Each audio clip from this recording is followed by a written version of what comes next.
The graveyard shift. Logan adjusted the drive-thru headset and stifled a yawn as the clock neared 2 a.m. The neon glow of the Burger City sign buzzed weakly, casting the empty dining area in a dull yellow hue. Working the graveyard shift at a fast food joint wasn't glamorous, but it paid the bills. Most nights were uneventful. A trickle of late-night customers, the hum of the fryers, and long stretches of silence, broken only by the crackle of the headset or the sizzle of the grill. On this particular night, the world outside the drive-thru window was shrouded in fog. The parking lot's lone street lamp flickered, struggling to pierce the mist. Logan's coworker Grace was there with him behind the counter, but their shift manager Kevin had inexplicably failed to show up. That left just the two of them to face the long night alone. "I'm going to make another pot of coffee. You want some?" Grace asked softly, breaking the silence. She was a year or two older than Logan and had been working at Burger City longer. Her short brown hair was tucked under a cap, and dark circles under her eyes mirrored Logan's own fatigue. Logan offered a tired smile. "Yeah, thanks. It's too quiet tonight. I'm struggling to stay awake." Grace nodded and slipped into the back kitchen to start brewing coffee. Logan was left alone at the front counter, idly cleaning the already spotless stainless steel surface. The quiet lull of the night shift settled in. Grace returned, carrying 2 steaming styrofoam cups. "Quiet night, huh?" she asked, handing him a cup. "Yeah," Logan replied, accepting the coffee. "Almost too quiet. Creepy. Probably just some drunk messing with us on a ham radio. It happens." She tried to sound casual, but Logan could see the unease in her eyes as she glanced at the fog pressing against the glass. They fell silent for a moment, the only sounds the faint buzz of the lights and the drip of the new coffee brewing. Grace bit her lip. "Actually, I just remembered," she said slowly, nervously twisting her headset in her hands. "Remember Matt? He quit last month after freaking out one night. He told our boss he heard someone whispering his name over the drive-thru headset when no one was there. They swapped the headset and everything, but he still heard it. Next day, he quit and never came back." Logan's hand paused on the counter. He had thought it odd that Matt, from the morning shift, left so abruptly. At the time, everyone just joked he won the lottery or something. Now the idea of mysterious whispering voices made Logan swallow hard. Grace gave a small, uneasy laugh. "I wasn't sure whether to believe it, until tonight." Logan managed a thin smile. "At least we're both hearing weird things. That means it's not just in our heads." As soon as he said it, he realized how ominous it sounded. If it wasn't in their heads, something real was happening. Grace's expression showed she had the same thought. Whispers in the static. For the next hour, Burger City remained quiet. Logan busied himself with restocking cups and wiping down surfaces, while Grace handled some paperwork at a booth. The fog pressed against the windows, creating ghostly halos around the lights outside. A little after 3 a.m., the headset at Logan's ear crackled again. He straightened up, exchanging a glance with Grace, who set down her pen. The drive-thru sensor hadn't dinged to indicate a car, yet there was definitely something on the line. Logan pressed the talk button. "Welcome to Burger City. Can I take your order?" he said, trying to sound calm. Static. Then, beneath the crackle, a voice murmured, "Number 9. Are you listening?" Logan blinked. "Number 9? He repeated aloud in confusion. The Burger City menu items didn't have numbers. This wasn't a drive-thru that sold combo number 1 or number 2 meals. And that second part, "Are you listening?" felt eerily directed at him. Grace had put on her own headset to listen in. She gave Logan a puzzled, wide-eyed look. "Did it just say number 9? She whispered. He nodded slowly, goosebumps rising on his arms, and asked if we're listening. Grace clicked her headset mic on, her professional customer service voice wavering only slightly. "If you need assistance, please drive up to the window," she said, into the empty air. They waited. Nothing but a low hiss. Logan checked the drive-thru camera monitor. Its grainy feed showed the menu board lit up in the fog, but no car. After a long moment, the headset beeped, the signal that whoever or whatever was on the other end had disconnected. Grace removed her headset with a shaky hand. That was definitely a voice, and we don't have anything number 9 on our menu. Logan set his headset on the counter, trying to steady his breathing. "It could be interference," he muttered, though he didn't truly believe it. "Like you said, maybe a prank. Some trucker with a radio messing with us." "Maybe," Grace conceded, rubbing her arms as if a chill had settled over her. Neither of them voiced what they were both thinking. The voice knew their names, or at least Logan's name, and it spoke so deliberately. This didn't feel like a random prank at all. Frayed nerves. The eerie incidents were taking a toll. Logan's hands trembled slightly as he took the headset from the counter again, flipping through channels to double-check if they were accidentally picking up a stray signal. Every channel was just static.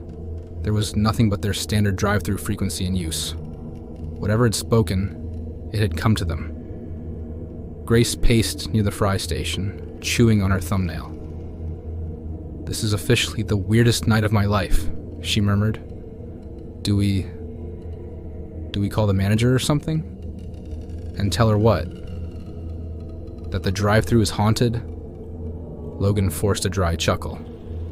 The thought of trying to explain this to their no-nonsense boss was almost comical. He set the headset back down. "She'd tell us to drink more coffee and quit jumping at shadows." Grace sighed and nodded, but her eyes kept flicking to the drive-thru window.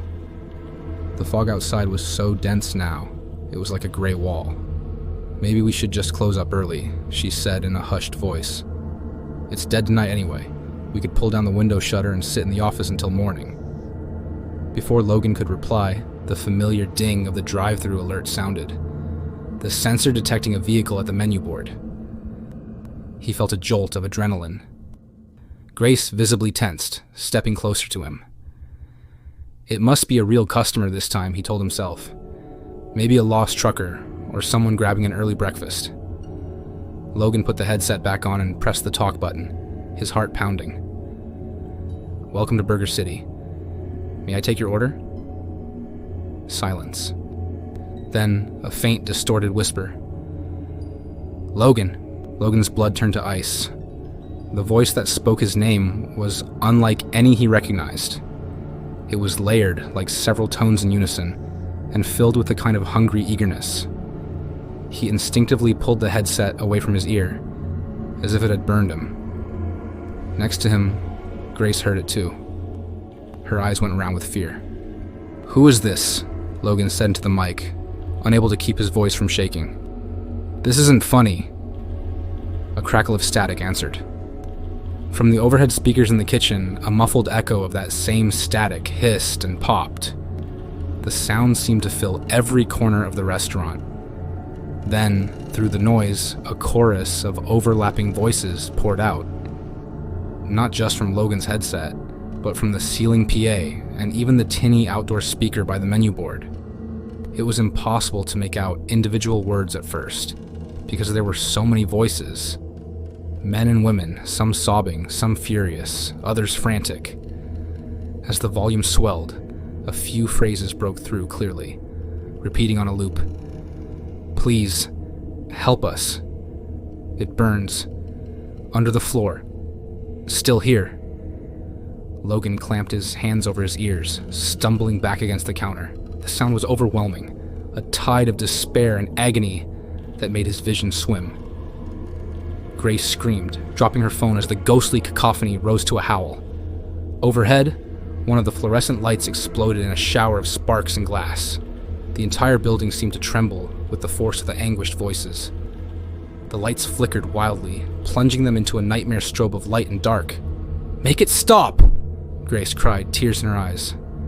In a desperate bid, Logan lurched toward the back hallway where the circuit breaker was.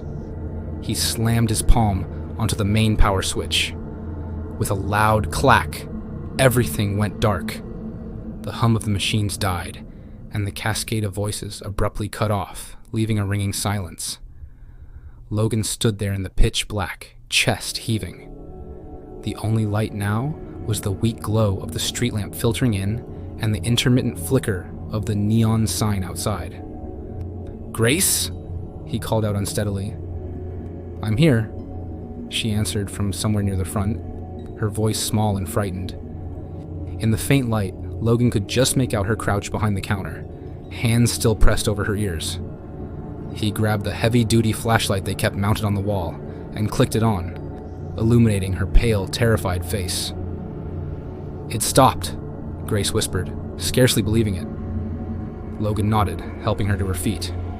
Shards of glass from the blown-out bulb crunched under their shoes. The restaurant interior was eerily silent now, the shadows deep and still. But he knew this was no victory. Whatever that was, it had only paused. Grace fumbled for her cell phone, which she had dropped. With shaking hands, she tried to dial 911. She cursed under her breath. No signal? How is there no service? She showed Logan the screen. She had full battery, but 0 bars. Logan pulled out his own phone. No service flashed across the top. The realization sank in. They were being cut off from the outside world. By it. A deep, resonant thud reverberated from the roof, as if something massive had landed right above them. The ceiling tiles rattled. Grace let out a stifled scream, eyes darting upward. Logan swept his flashlight over the ceiling, but saw nothing except vibration shaking dust loose. Without a word, both of them had the same thought. "We need to get out." Logan grabbed Grace's hand. "Run!" Logan hissed. They bolted for the front door, guided by the flashlight's beam. Logan's free hand fumbled at the lock, his fingers slick with sweat. Behind them, in the darkness of the kitchen, came the sound of something heavy dragging across the floor, accompanied by a sharp tap, tap, tap, like claws on tile. Whatever was in here with them was coming closer. Logan finally yanked the door open and shoved Grace forward to safety. But as she crossed the threshold, a dark shape lunged from the shadows and snatched her back with terrifying speed. 1 second, Grace was right in front of him, and the next, she was jerked backward, screaming into the restaurant by an unseen force. The glass door slammed shut between them with a brutal clang, narrowly missing Logan's face. "Grace!" he shouted, panic exploding in his chest. Through the glass, he caught a glimpse of her being dragged across the floor toward the kitchen, her nails scrabbling frantically on the tiles. In the erratic swing of the flashlight, which had fallen on the floor inside, he saw only a black blur pulling her into the shadows.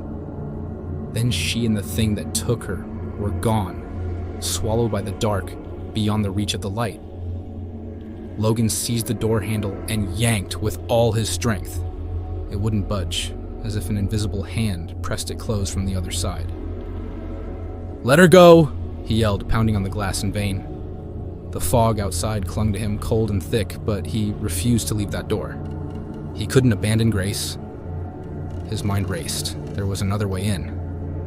The back door by the dumpster area. If the front was sealed by whatever force, maybe he could slip in the back and catch it off guard. Heart hammering, Logan sprinted into the fog, around the side of the building. The alley behind the restaurant was dimly lit by a single flickering bulb above the back door. To Logan's surprise, that metal door was slightly ajar, swaying ever so gently as if someone had just passed through. He was certain he had locked it earlier after taking out the trash. Apparently, it wanted him to come back inside. Logan clenched his jaw and pushed the door open with a creak. Flashlight held out in front of him like a weapon.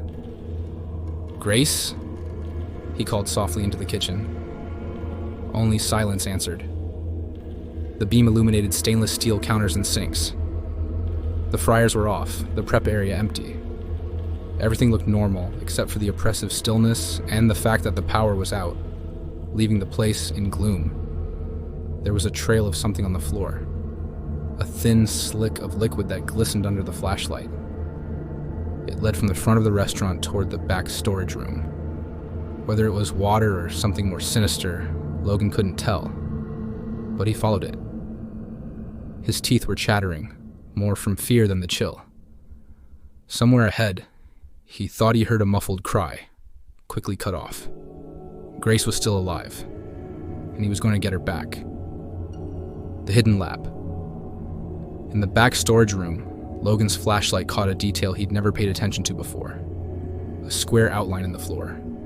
A hatch door, flush with the tiles. A sturdy padlock usually secured it, but now that padlock lay twisted and broken beside the hatch, which was slightly open. The smear on the floor led right to it. A faint echo of a sound rose from the darkness below. Was that a whimper? Or just the creak of old machinery? Logan's mind flashed to one of the phrases the voices had babbled. Under the floor. This had to be what they meant. Taking a deep breath, he grasped the hatch handle and heaved it open. Cold, stale air rushed up from the hole, carrying the scents of damp earth and metal. A narrow concrete stairway led down into blackness. Logan's heart thudded so hard it hurt, but he forced himself onto the steps, descending into the unknown. At the bottom, his flashlight revealed a chamber that shouldn't have existed. It was some kind of hidden basement laboratory. The walls were concrete, lined with old electronic consoles covered in dials, switches, and dust. Wires snaked across the floor, connecting to a metal chair bolted to the center of the room. Leather restraints were attached to the chair's arms and legs. Logan had a sickening realization that this was an experimental setup. Something awful had happened down here, long ago.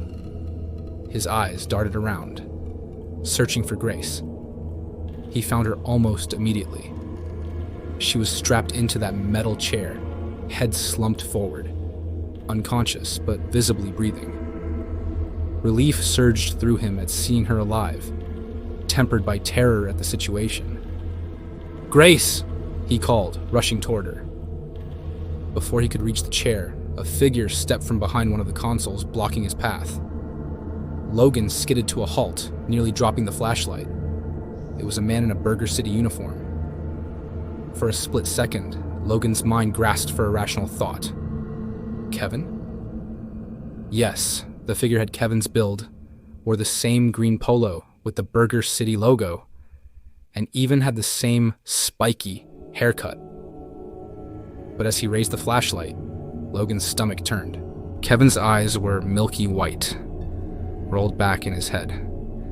His skin had a grayish pallor and hung loosely, like he'd been drained.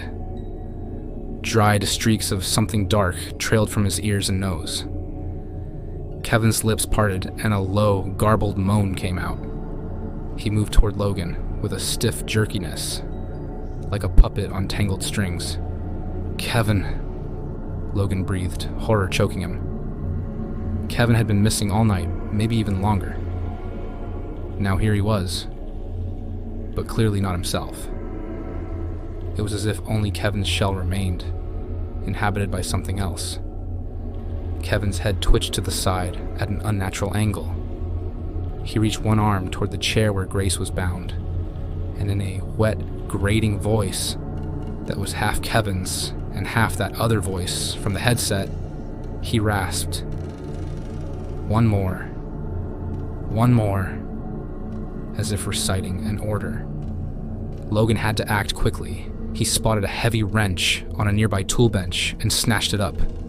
Kevin lunged at him with an inhuman burst of speed, teeth bared in a ghastly grimace.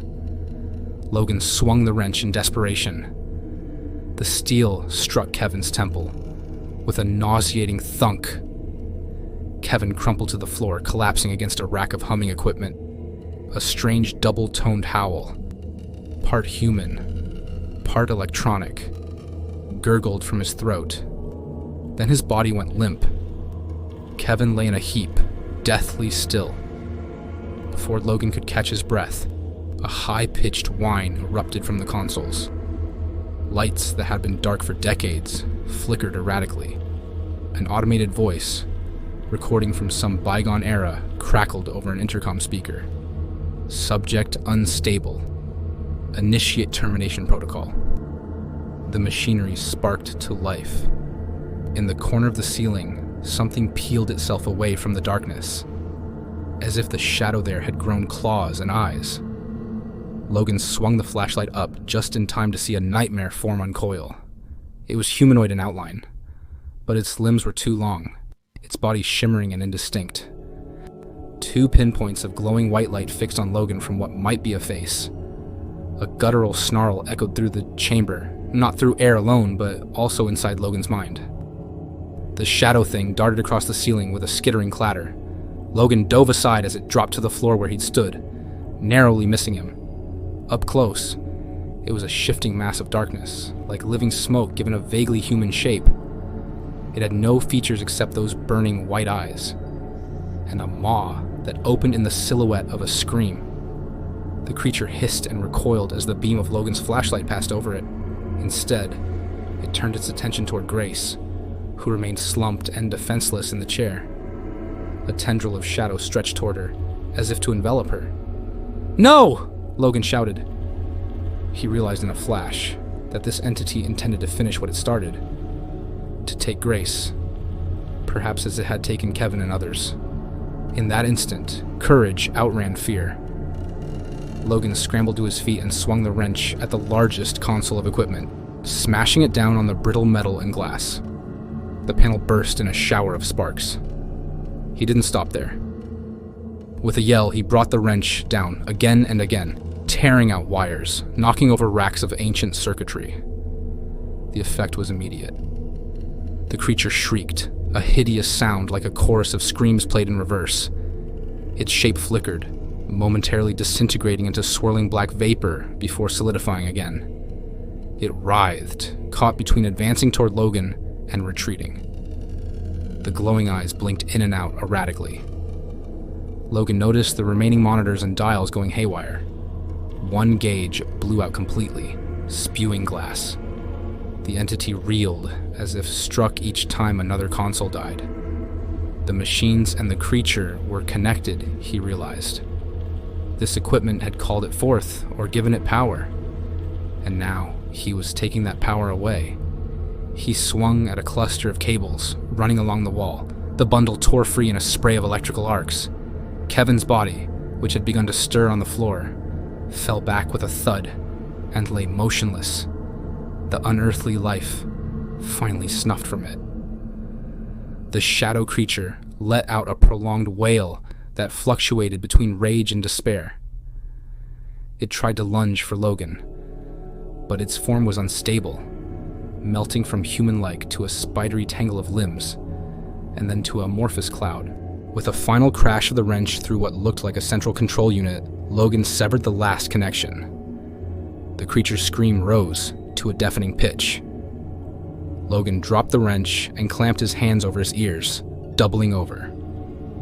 All the lights in the lab blew out simultaneously, plunging the chamber into darkness. Then, silence. Logan dared to lift his head. The flashlight lay on the ground a few feet away, its beam illuminating the lower half of Grace's chair and little else. Of the shadow creature, there was no sign. Nothing but a few wisps of black smoke curling in the air, quickly dissipating. The horrific presence was gone. Logan didn't wait to see if it would return. He snatched up the flashlight and rushed to Grace's side. "Grace! Grace, wake up!" His fingers were clumsy with urgency as he unbuckled the cracked leather straps, binding her wrists and ankles. She slumped forward into his arms, and for one heart-stopping moment, he feared she was dead.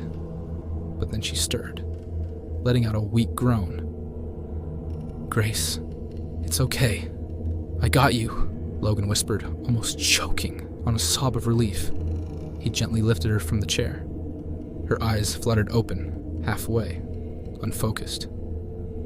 "Logan?" she mumbled, voice groggy. She tried to stand on her own and nearly fell.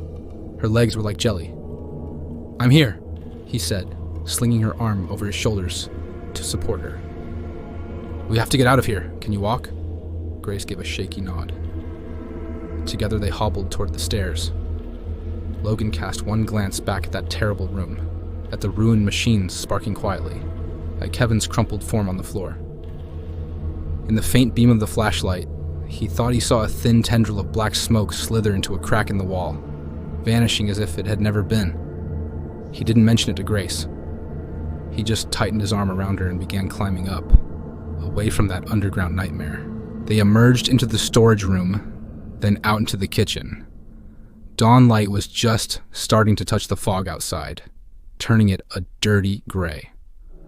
Logan half led, half carried Grace through the back door and into the chilly early morning air. Both of them were bleeding from minor cuts and covered in dust and grime, but they were alive. Grace leaned against the wall, breathing hard. Logan pulled out his phone. And this time, he had a signal. Hands shaking, he dialed 911. As he spoke to the dispatcher, reporting an attack and possible break-in at Burger City, Grace started to sob quietly. Logan wrapped an arm around her shoulders, and she buried her face against him.